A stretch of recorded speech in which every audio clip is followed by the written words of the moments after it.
Página 185. Antropología de la muerte, Manuel Fernández del Riesgo, 2007. Los límites de la razón y el exceso de la religión. Capítulo 4. Nuestra sociedad ante la muerte. 4.2. La necesidad de recuperar el logos simbólico. Sin embargo, todo esto se comprende si caemos en la cuenta de que nuestro mundo ha venido a ser el producto último del mito del progreso de la modernidad. Un progreso que se entendió como un proceso de racionalización desencantadora del mundo y emancipadora de la condición humana. El hombre ilustrado se significó por dos notas características, la confianza en la razón y la idea de progreso. Ambas son como las dos caras de una misma moneda, la fe en las capacidades intelectuales y morales del hombre. Como comenta Ernst Cassirer, el racionalismo del siglo XVIII acabó entendiendo a la razón como una facultad que se desarrollaba con la experiencia, y que favoreció la observación y la inducción. Junto a ello, el hombre ilustrado se abrió a la idea de la posibilidad de una mejora indefinida de la condición humano-social. Mejora que iría posibilitada por un tratamiento científico de problemas de toda índole, que abarcaban a la naturaleza, a la moral, a la política, y a la economía. La idea de progreso acabó sustituyendo a la idea de providencia, e implantando una valoración de lo temporal, sobre todo del presente y del futuro, frente a las ideas de eternidad, pasado y tradición. En verdad, la idea de progreso fue el producto de una secularización de la escatología judeo-cristiana, que se concretó, primero, en un proceso indefinido y asintótico de liberación feliz, y luego, en el paraíso comunista. El drama está en que las antiteologías o metareligiones de la modernidad han acabado en fracaso. Nosotros vamos a ceñirnos en esta reflexión al caso del humanismo ilustrado y del cientificismo. El racionalismo, poco a poco, alumbró una legitimación autónoma de los diversos órdenes institucionales, que alcanzó a la economía, a la política, y a la moral.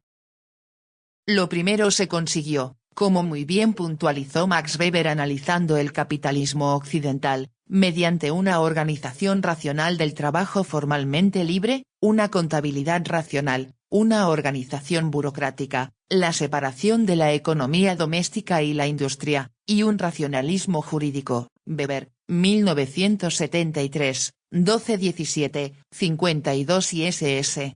1974, 237-238. Lo segundo tuvo sus antecedentes en el justnaturalismo del siglo XVII, y sobre todo tuvo su punto de apoyo fundamental en las teorías del contractualismo, como recurso teórico heurístico para defender la soberanía de los pueblos, y legitimar racionalmente la autoridad política. Y lo tercero se consiguió mediante la racionalización de la vida moral o su evocación sentimental. Las normas y los valores ahora ya no tenían que venir impuestos por la voluntad divina, sino que dimanaban y eran dictados por la razón práctica o por los sentimientos, ética kantiana y utilitarismo inglés. Por todo ello, el mundo moderno significó un intento de racionalizar la sociedad y optimizar las condiciones de vida en nombre de la dignidad de la persona humana. De esta manera el ser humano llegaría a su mayoría de edad. Kant, respuesta a la pregunta, ¿qué es la Ilustración? En WAA, 1988, 9. La emancipación humana de la modernidad significó, en fin, la sustitución del teocentrismo por un antropocentrismo prometeico, en el que el hombre aparecía como protagonista de su emancipación intrahistórica. La modernidad secularizada significó que ahora la historia quedaba en manos de la iniciativa humana. Había llegado la autonomía de la intramundanidad de la mano de la mayoría de edad del hombre, que proclamaba la desfatalización de la historia. Pero el proyecto de la modernidad acabó concretándose en la ideología política y económica del liberalismo, y especialmente en la hegemonía de la razón económica. hegemonía que acabó relegando las cuestiones éticas, y subordinando la razón política. Se acabó olvidando que la economía no debe ser una ciencia puramente crematística, sino que debe estar orientada, como ciencia y razón instrumental, por una motivación ética. Pero esto se acabó olvidando, y lo que se impuso fue la ideología del crecimiento productivo, que promovió la mammonificación de la vida. Marx y Engels, 1974, 69. Sombart, 1979, 40. Su fruto ha sido una sociedad competitiva y hedonista, que identifica progreso con productividad, seguridad y consumo. De tal modo que el proyecto ilustrado ha degenerado en un hijo irreconocible. La razón es únicamente la razón científica, la nueva religión es la economía, el nuevo Dios el mercado, los únicos valores el consumismo y el individualismo depredador del medio. García Santes Mases, 2001, 164. La hegemonía del mercado hará que impere el Homo economicus y su enriquecimiento. Pensemos en la organización capitalista de nuestro mundo, en la valoración del dinero, y en la búsqueda del éxito profesional, del bienestar hedonista, de la seguridad y del prestigio social.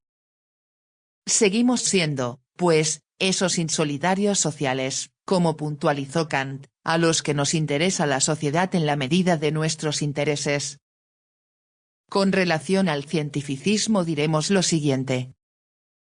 A través de la ciencia moderna, el hombre ilustrado cobró conciencia de la autonomía de la razón y del poder humano. La ciencia apareció como una formidable baza para controlar y manipular las potencialidades de la naturaleza en función de las necesidades humanas. Pero a medida que avanzó la modernidad, el desarrollo de las ciencias experimentales dio como fruto graves consecuencias y extrapolaciones epistemológicas. Así, en el siglo pasado, el neopositivismo lógico del Círculo de Viena sostuvo que los enunciados que tenían sentido eran los propios de la ciencia empírica. Enunciados que tenían un sentido que podía ser constatado por el análisis lógico, o por reducción a enunciados más simples, cuyos objetos eran datos empíricos. En cambio, los lenguajes del metafísico y del teólogo se componían, a su juicio, de afirmaciones carentes de significación, pues no tenían un contenido real, sino puramente emocional. Era un lenguaje expresivo, no teórico descriptivo, era solo poesía y mito. Pérez Laborda, 1991. Y la religión, víctima de la falta de ilustración, no era sino un ingenuo y fallido intento antropomórfico por comprender y resolver el enigma de la realidad. Pero, en verdad, es un grave empobrecimiento perder la capacidad de mirar racionalmente más allá de lo que proporciona o dice la ciencia. Visión alicorta que fue propiciada, como comenta el profesor Eugenio Fernández, por esa inversión que protagonizó la Ilustración, y que se concretó en la religión de la razón. Ello significó que la razón acabó perdiendo su dimensión simbólica, trias. Todo esto ha sido, en fin, el último fruto de una razón occidental que, según Heidegger, en su dominio del ente como expresión de la voluntad de poder, acabó olvidando el ser. Y es que la conquista prometeica del arte, Techne, significó el protagonismo de una subjetividad que ya no se detuvo, y que, como puntualiza Eugenio Trias, convirtiendo este arte en técnica, proclamó su autonomía, desvinculándose de toda raíz divina o sustento absoluto. El dominio técnico, que no es sino expansión del sujeto como voluntad transformadora del mundo, unificó a este último y determinó sus posibilidades. La razón técnica estableció el criterio de lo verdadero, y la única forma de relacionarnos con el mundo. Ello ha significado que la cultura occidental se ha vuelto proclive a reprimir todo lo que no sea mensurable y contrastable empíricamente. Y ello se ha reflejado y concretado en la administración del Estado, en la gestión social y en la economía capitalista, cuyo último fruto ha sido esta sociedad hedonista e individualista. Además, la globalización, entendida como mundialización sin trabas del mercado y el capital financiero, que alumbra una economía transnacional y antidemocrática, se ha hecho acompañar y ha reforzado y ampliado, aún más si cabe, una atmósfera cultural presidida por la competitividad, el individualismo y el consumismo. La desgracia del proyecto moderno ilustrado es que acabó alimentándose mediante una razón mutilada, que se contentó con la defensa de una concepción alicorta de sus posibilidades noseológicas, y una concepción clasista de la libertad. Su razón se ha hecho sinónimo de insolidaridad, su libertad sinónimo de individualismo, y su progreso sinónimo de simple avance tecnológico. Pero el problema está en que la pregunta radical de ¿quién soy yo y cuál es mi destino y el de mis congéneres en el mundo? Nos puede golpear inesperadamente, cuando, sin quererlo, nos enfrentamos a situaciones límites, y entonces nos coge desarmados y totalmente desprotegidos. Muchos seres humanos quedan entonces sumidos en la perplejidad, en la rebelión airada, o en la angustia existencial, sencillamente porque la razón instrumental no sabe decirles quiénes son. Y es que el encuentro con la realidad, con todas las perplejidades, paradojas y sufrimientos que nos aporta, acaba por obligar al hombre a interrogarse acerca de ella y a evaluar las posibilidades que encierra. Pero la razón moderna acabó admitiendo una grave mutilación, que le llevó a olvidarse de considerar esta cuestión fundamental. Resulta sorprendente este persistente olvido, pues viene siendo denunciado desde hace ya muchos años. Rousseau comenzaba un famoso ensayo suyo con estas palabras: el conocimiento del hombre considero que es el más útil y el menos adelantado de todos los conocimientos humanos. Rousseau, 1972, 31. En el siglo XX insistía en la misma idea Heidegger: en ninguna época se ha sabido tanto y tan diverso con respecto al hombre como en la nuestra. En ninguna época se expuso el conocimiento acerca del hombre en forma más penetrante ni más fascinante que en esta. Y, sin embargo, en ningún tiempo se ha sabido menos acerca de lo que el hombre es. Heidegger, 1954, 175. Y más recientemente, Raymond Panikkar nos ha vuelto a recordar este lamentable olvido: nosotros nos la hemos arreglado para llegar a la luna, pero apenas sabemos algo acerca del hombre que hemos enviado allí. Obviamente debe ser un experto en el manejo de complicados instrumentos, pero no necesita preocuparse sobre lo que desde Delfos, las Upanishads, el Tao y los Evangelios ha sido considerado como el elemento más esencial en una vida plenamente humana, a saber, conocerse a sí mismo. Panikkar, la interpelación intercultural, en González R. Arnaiz, 2002, 60. Todo esto, ha supuesto, como indica Ziegler, un corte epistemológico en el tema que especialmente nos ocupa, a partir del siglo XV con relación a la Edad Media. Hasta entonces la muerte era el fin de la vida terrestre, pero sobre todo el inicio de la aventura del destino final. Pero el discurso de la modernidad, con su exaltación optimista del hombre, y la fe en el binomio razón-progreso, dice lo contrario. El hombre mientras vive lo puede todo, muerto ya no es nada. Por eso el discurso se va a reducir a hablar del hombre prometeico, y va a guardar silencio sobre el hombre que muere. Ziegler, 1976, 153. Con el predominio del modo de producción capitalista, el hombre occidental quedó reducido a mera mercancía y puro instrumento, al servicio del ciclo de producción, distribución y consumo. El ser humano fue reducido a pura funcionalidad mercantil. Y desde este planteamiento, la sociedad occidental, como sostiene Ziegler, no sabe qué hacer con sus muertos, convirtiéndose la muerte en un acontecimiento casi clandestino y vergonzoso. La tecnificación mercantil de nuestra existencia nos ha dejado desprotegidos frente a la experiencia desnomizadora de la muerte. Como observa Louis Vincent Thomas, el espíritu individualista y competitivo, impuesto por una sociedad donde impera el binomio rentabilidad-beneficio, ha dejado solo al individuo solo ante los grandes interrogantes existenciales, que, además, procura camuflárselos, mediante una auténtica violencia simbólico-cultural. Los sistemas simbólicos dominantes en el tráfico de significados de la vida cotidiana, están compuestos solamente por los signos y conceptos útiles y necesarios para el desarrollo de la actividad productiva y el consumo. El lenguaje queda recortado en función del razonamiento tecnológico y operacional. Se establecen hábitos de pensamiento en los que desaparecen la tensión entre apariencia y realidad, se identifican razón y hecho, y, en fin, la crítica y la demostración son sustituidas por la simple designación. Los nombres de las cosas solo indican cómo funcionan. Todo ello implica una reducción y empobrecimiento del sentido que el lenguaje puede encerrar. La unidimensionalidad de la praxis social y política se refleja en su lenguaje legitimador. Marcuse, 1969, 115, 129, 130. La prohibición que pesa sobre el discurso tanático da la impresión de que es un elemento estructural de nuestra civilización.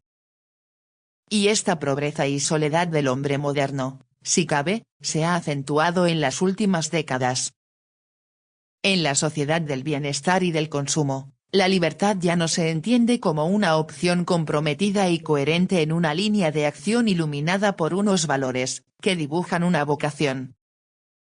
Una vocación que debe madurar, revisarse críticamente, y progresar con la biografía del sujeto. Ahora se trata de no renunciar a nada, no habiendo ya criterios de preferencia objetivos. Esto último fomenta la devaluación del autocontrol y de la fidelidad. Lo que impera es la lógica de capricho, sin referencia ni norte. Cualquier elección va acompañada concomitantemente de la posibilidad de su cancelamiento inmediato. El etos consumista fomenta en este sentido un sujeto débil de la pura disponibilidad, que se vende al mejor postor. El hombre light de nuestros días, lleva por bandera una tetralogía: hedonismo, consumismo, permisividad, relativismo. Un hombre sin sustancia, sin contenido, entregado al dinero, al poder, al éxito y al gozo ilimitado y sin restricciones. Es un hombre cool que no cree en casi nada y ha desertado de los valores trascendentes, encarnando la muerte de los ideales. Rojas, 1992, 114 y ss. Para algunos, como ha señalado Lipovetsky, nos encontramos en una época presidida por la ética del post-deber, llamada también ética indolora o débil, que no sabe de abnegación, de sacrificios, de ideales, de normas universales, o de valores exteriores al hombre. Todo eso era todavía ética teológica o de la autoridad represiva camuflada. El imperativo moral y el deber no eran sino la forma religiosa de la ética laica. En esta línea de argumentación, y quejándose de que esa ética del post-deber no se haya implantado aún suficientemente, Michel Onfray ha denunciado el ateísmo cristiano, haciendo hincapié en que, en nuestra sociedad secularizada y posmoderna, aún subsiste la episteme judeocristiana, que incide en los intercambios mentales y simbólicos. Una ética poscristiana, como tarea del ateísmo ateo, tiene que ir más allá de la mera versión laica de los valores bíblicos. Esta episteme judeocristiana como dispositivo invisible de un tipo de discurso y de visión del mundo, sigue constituyendo una especie de imperio conceptual y mental difuso que sigue operando en nuestra sociedad. Así, por ejemplo, la pusilanimidad de la bioética que condiciona las decisiones del poder político, teóricamente laico, con relación a la legislación del aborto, de la manipulación genética, y de la eutanasia, tiene que ver con el esquema corporal platónico cristiano todavía vigente. Son determinaciones que se dan en el registro inconsciente, por lo que hay que trabajar sobre estos formateos invisibles. Onfray, 2006, 59-65. El ateísmo posmoderno debe reivindicar el pragmatismo y el hedonismo individual y social. Por eso ahora se plantea que la única ética de recibo es la que se identifica con los deseos inmediatos, la pasión del ego y la felicidad individual. Ahora para muchos el futuro ha dejado de ser el signo de los tiempos, que es sustituido por el aquí y ahora, carpe diem. Por ello la única ética posible es la que reivindica que cada cual sea él mismo, y en esa búsqueda solo se admite como única norma prohibir, y el derecho a la diferencia, que acaba homogeneizando la excelencia y la mediocridad. Lipovetsky, 1994. Estas actitudes vitales, y esta praxis social cotidiana, alcanzaron autoconciencia teórica en lo que vino a denominarse, en los años 80, el pensamiento débil o posmoderno. Los teóricos de la posmodernidad proclamaron el socavamiento de la razón y el saber totalizadores y unificadores, que se daban en el metarrelato legitimador de una cosmovisión. Al entrar en crisis los universos simbólicos tradicionales, ya sea el religioso, el ilustrado, o el marxista, nos hemos quedado sin proyecto de emancipación, sin horizonte donde ubicar con sentido los acontecimientos individuales y colectivos. Como sostiene Gianni Battimo, con la muerte de Dios, y la crisis de los universos simbólicos, se socavó la estructura estable del ser, y se cuestionaron la idea de una concepción global del mundo, un sentido unitario de la historia, y la idea de un sujeto capaz de desvelar y adueñarse de ese sentido. Lo único que queda y que hace posible la experiencia del mundo es la caducidad. Frente a las esencias inmutables, solo quedan la finitud y la caducidad. Es el nihilismo posmoderno. No existe nada inmutable, todo es caduco, aunque también es cierto que el presente es imprevisible. La historia no es sino la sucesión de caducidades. Nihilismo que viene a decirnos que no hay ningún referente último, y que no hay ninguna verdad fuera de su contexto histórico. Solo hay interpretaciones desde un marco histórico de referencia. Y hay que aceptar la posibilidad de que puedan convivir, en un momento dado, una pluralidad de visiones.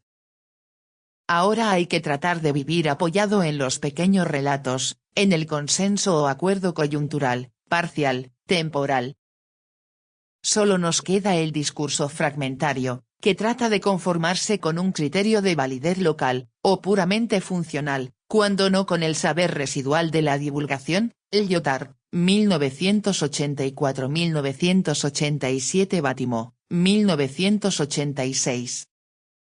Ahora bien, en este contexto sociocultural, solo caben dos actitudes desesperanzadas ante la muerte.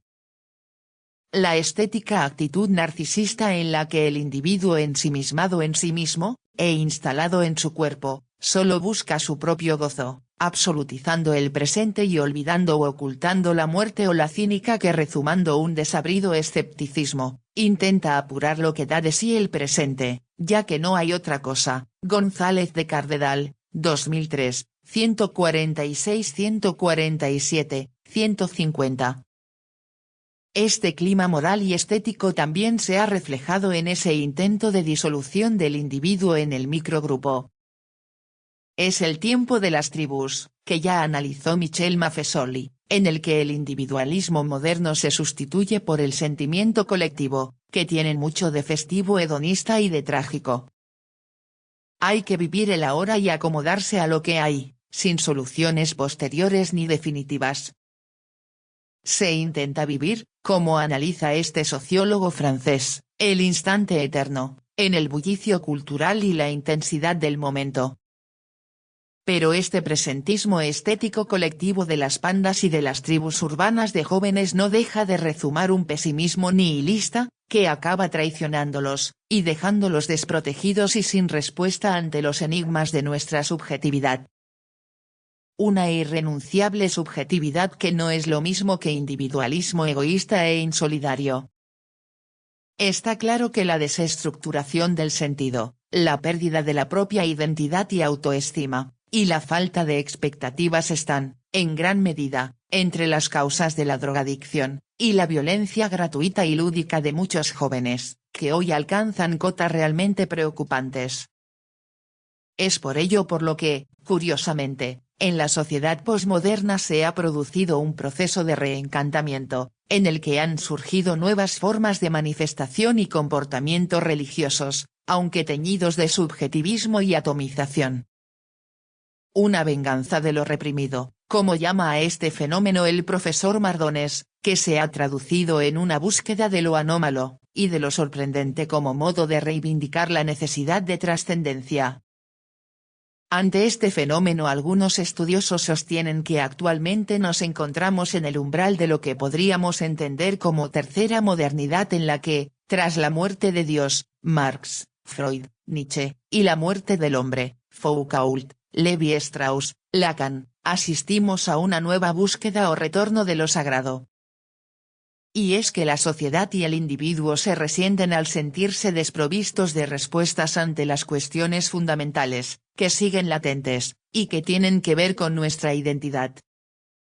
Reencantamiento que parece validar la tesis de Durkheim de que no puede haber sociedad sin religión, y que por tanto ésta no está destinada a desaparecer aunque sí a transformarse, a cambiar sus formas de manifestarse, y tal vez ciertos contenidos.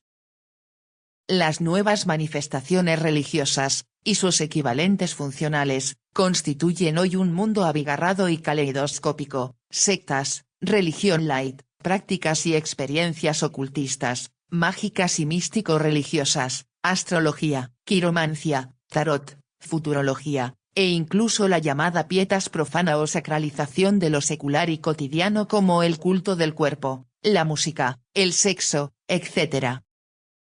Se trata en el fondo de la búsqueda de sentido y de valores para, de alguna manera, saciar la sed de identidad, de orientación y de salvación de unos individuos perdidos en la vorágine de una sociedad compulsiva, consumista, y anónima.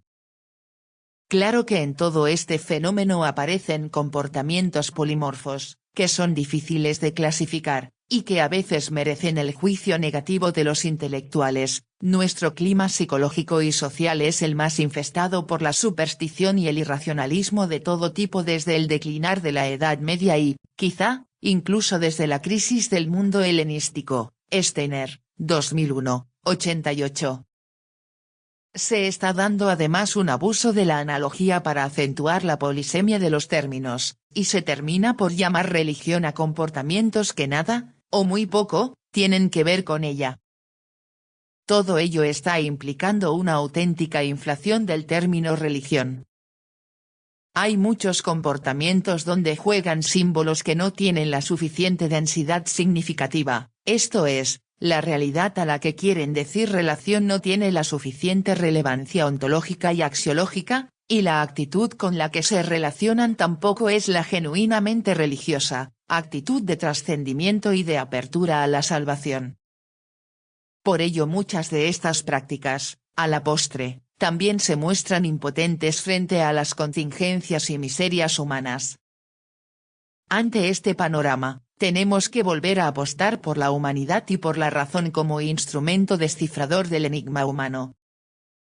De la anomia y de la barbarie no saldremos reduciendo las posibilidades de la razón, sino volviendo a darle un voto de confianza, y otorgándole de nuevo la posibilidad de hablar de las cuestiones verdaderamente esenciales. Es urgente, pues, recuperar el proyecto moderno, pero debidamente rectificado. Ello podría significar llevar a buen puerto esa tercera modernidad o ilustración a la que hemos hecho antes referencia. Claro que esto exige caer en la cuenta de que la razón instrumental ahoga y amputa, como denuncia Tamayo Acosta, las dimensiones simbólicas, utópicas y compasivas de la razón. Hay que superar ese achicamiento de la razón o reducción racionalizante consistente en la renuncia radical a los mitos y símbolos. 1. Que dejan de ser portadores de sentido. Tamayo Acosta, 1998, 24-26. Tiene razón Leonardo Boff cuando nos recuerda que la razón no es ni lo primero ni lo último, como remedio para descifrar la realidad. La razón se abre hacia abajo y hacia arriba. Lo primero porque emerge de algo más profundo y elemental, como es la afectividad, el patos y el cuidado.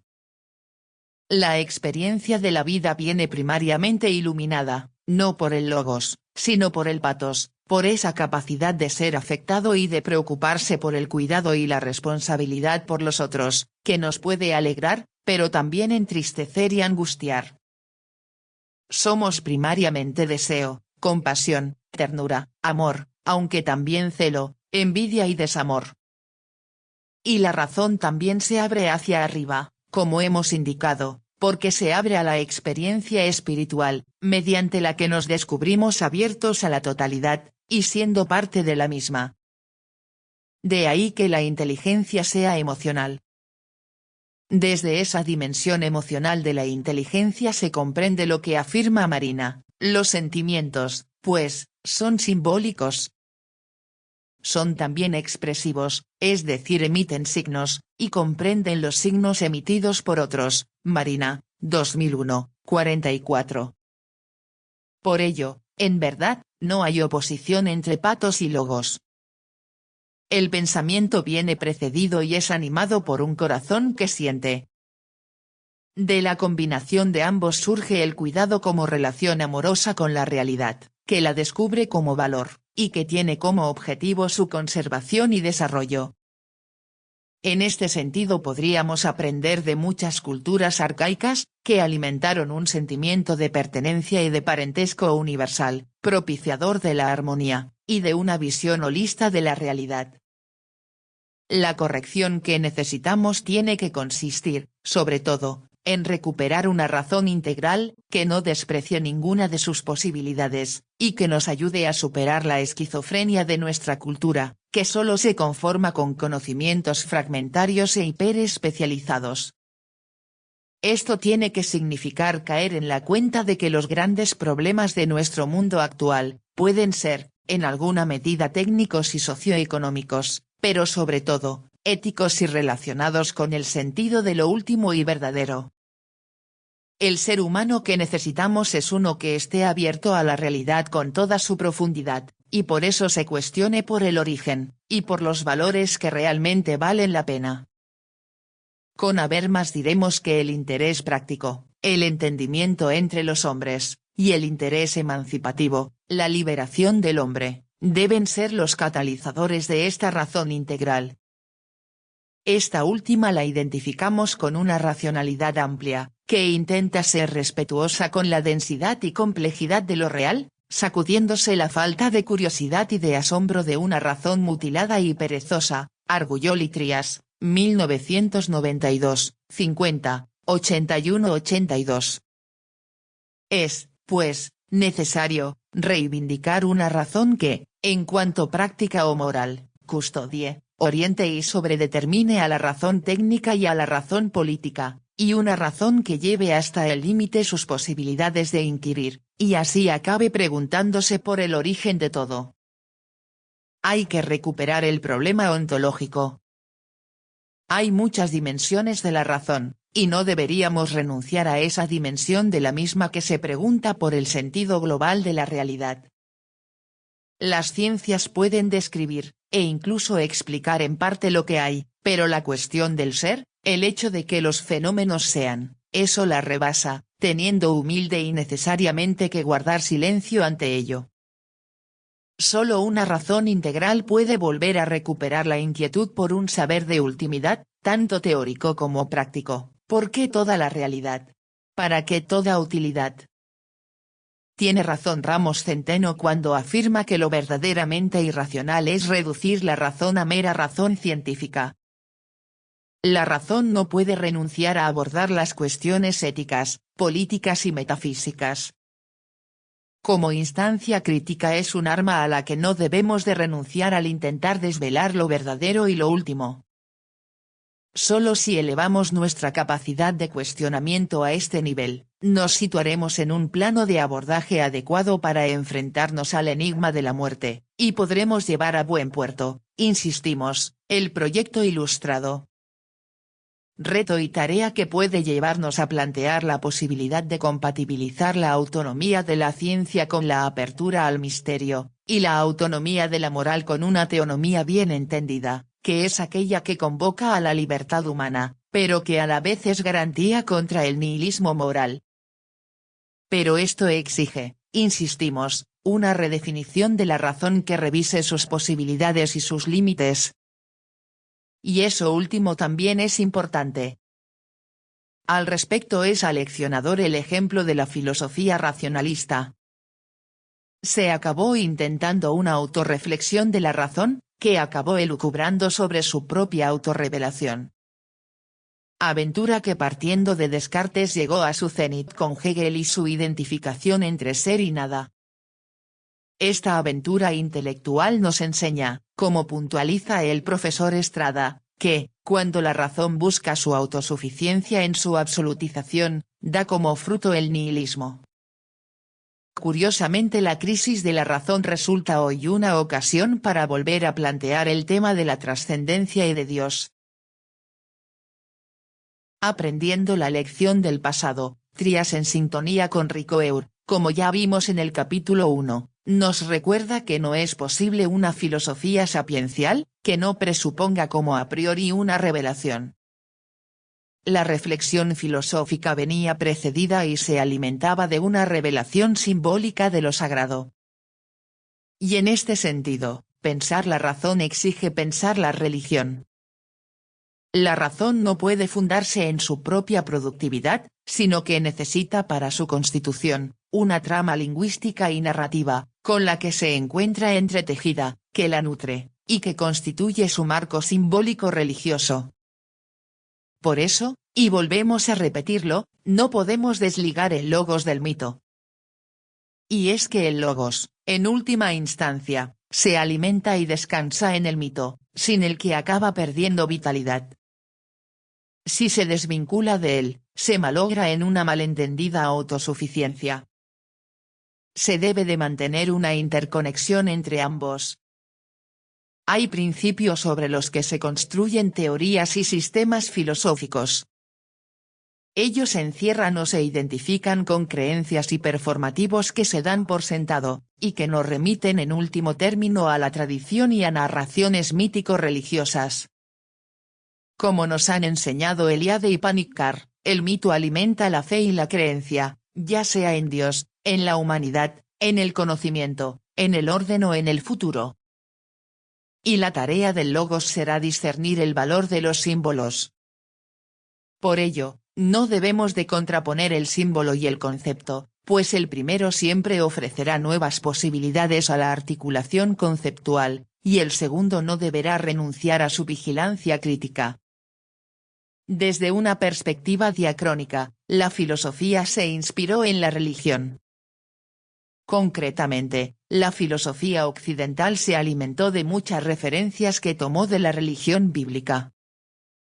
Y en definitiva el mismo ejercicio de la razón exige o implica un performativo de la promesa, su fiabilidad. J. Derrida. Ello quiere decir que si el mismo hecho de razonar, de filosofar, supone un acto de fe y de confianza esperanzada, que no descansa en argumentos, sino que hay que ubicar en experiencias existenciales y originarias, es lógico que Mardones concluya, la espalda de la filosofía se apoya en el mito. Y no parece que nunca se pueda despegar, Mardones, 2153. No podemos, pues, olvidar, con un desprecio víctima del prejuicio, las posibilidades y sugerencias que encierra el imaginario simbólico religioso. Mircea Eliade nos ha recordado insistentemente que el símbolo no muestra la realidad objetiva, sino que apunta hacia algo más originario y básico, la estructura última del mundo, que no se hace evidente en la experiencia inmediata. Se trata de una aprehensión prerracional y prerreflexiva, pero cargada de hondas implicaciones ontológicas y cosmológicas. Para evitar esa mutilación empobrecedora, Trías propone una razón potenciada gracias a su síntesis con el simbolismo. síntesis de racionalidad y simbolismo que Trías denomina espíritu, y que nos ayudaría a superar la pobreza epistemológica de la modernidad abortada, que olvidó la sabiduría religiosa de la que se alimentaba. El logos simbólico nos obliga al diálogo con la sabiduría mitológica y oriental, pues el pensar conceptual es solo una de las posibles vías de acceso a la realidad. Y es que el logos se manifiesta en una pluralidad de juegos lingüísticos con sus correspondientes lógicas y sentidos.